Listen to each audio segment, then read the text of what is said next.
आज मैं आपसे एक ऐसी घटना साझा करने जा रही हूँ जो मेरे साथ एक शेयरिंग ऑटो में हुई।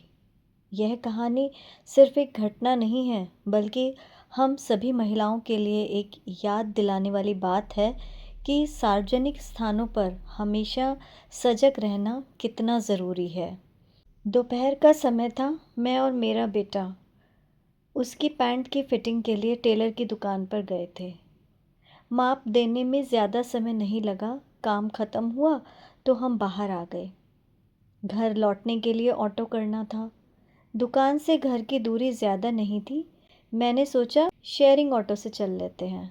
थोड़े ही देर में एक शेयरिंग ऑटो मिल गया और हम उसमें बैठ गए। शुरुआत में सब सामान्य था। रास्ते में दो महिलाएं उतर गईं और एक सीट खाली हुई तो मेरा बेटा उस सीट पर कंफर्टेबली बैठ गया। मैं अपनी जगह पर ही थी। मेरे सामने एक युवक बैठा था। उम्र लगभग 25 से 30 साल रही होगी। चेहरे पर मास्क था, आंखों पर चश्मा। ऊपर से देखने पर बिल्कुल सामान्य इंसान लग रहा था। मैं बाहर सड़क की तरफ देख रही थी, फिर अचानक मेरी नज़र नीचे गई। एक पल के लिए लगा कि शायद मुझे भ्रम हुआ है। मैंने दोबारा देखा और मेरा दिल धक से रह गया। जो मैं देख रही थी वह बेहद अशोभनीय था। वह व्यक्ति सार्वजनिक जगह पर बैठा था, लेकिन उसके कपड़े इस तरह थे कि वह बाकी यात्रियों के लिए असहज स्थिति पैदा कर रहा था। मैं कुछ क्षणों के लिए स्तब्ध रह गई। मैंने अनजाने में उसकी तरफ देखा तो एक पल के लिए मुझे अपनी आंखों पर विश्वास नहीं हुआ। उसका निजी अंग पैंट के बाहर स्पष्ट रूप से दिखाई दे रहा था। यह कोई भ्रम नहीं था। यकीन हुआ कि जो मैं देख रही हूँ वह सच था।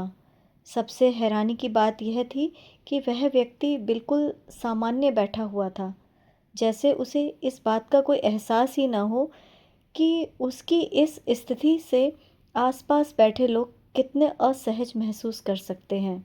अजीब बात यह थी कि उसके चेहरे पर कोई झिझक नहीं थी, ना कोई घबराहट, ना कोई शर्मिंदगी। वह ऐसे बैठा था जैसे सब कुछ बिल्कुल सामान्य हो। मेरे मन में एक साथ कई विचार आए। क्या उसे तुरंत टोकूं? क्या बहस करूं? क्या ड्राइवर को बताऊं? लेकिन मैं इस ऑटो में सिर्फ 5 मिनट के लिए बैठी थी और इतना सब कुछ उस 5 मिनट में हो गया। मैंने सोचा मेरा स्टॉप आने वाला है। मैं किसी झगड़े में पड़ना नहीं चाहती, बस सुरक्षित उतर जाना चाहती हूँ। ऑटो आगे बढ़ता रहा। जब उतरने का समय आया तो मैंने ड्राइवर से कहा, भैया आपने अपने ऑटो में कैसे कैसे लोग बैठा लेते हो? ड्राइवर चौंक गया। क्या हुआ मैडम? मैंने उस व्यक्ति की ओर इशारा करते हुए कहा, इसे समझा देना, इस तरह की हरकतों की वजह से किसी दिन मुसीबत में पड़ जाएगा। मेरी आवाज़ में गुस्सा भी था और हैरानी भी। ड्राइवर के पास बैठे लोग भी पीछे मुड़कर देखने लगे।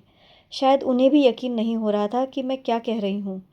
मैं ऑटो से उतर गई, 20 रुपये ड्राइवर को दिए और आगे बढ़ गई। कुछ कदम चलने के बाद मेरे बेटे ने पूछा, मम्मी आपने ड्राइवर से क्या कहा था? मैंने उसे पूरी बात बताई।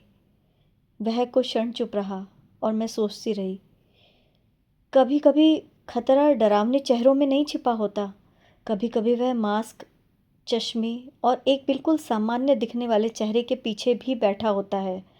और ऐसे क्षण हमें याद दिलाते हैं कि सार्वजनिक स्थानों पर सिर्फ सतर्क रहना ही नहीं, गलत व्यवहार के प्रति आवाज़ उठाना भी ज़रूरी है। मैं ये कहानी डर फैलाने के लिए नहीं, बल्कि जागरूकता के लिए साझा कर रही हूँ। अगर कभी किसी सार्वजनिक स्थान पर कोई व्यवहार आपको असहज करे, तो अपनी सुरक्षा को प्राथमिकता दें। आसपास के लोगों या ड्राइवर की मदद लें और आवश्यकता हो तो आवाज़ उठाने से न झिझकें।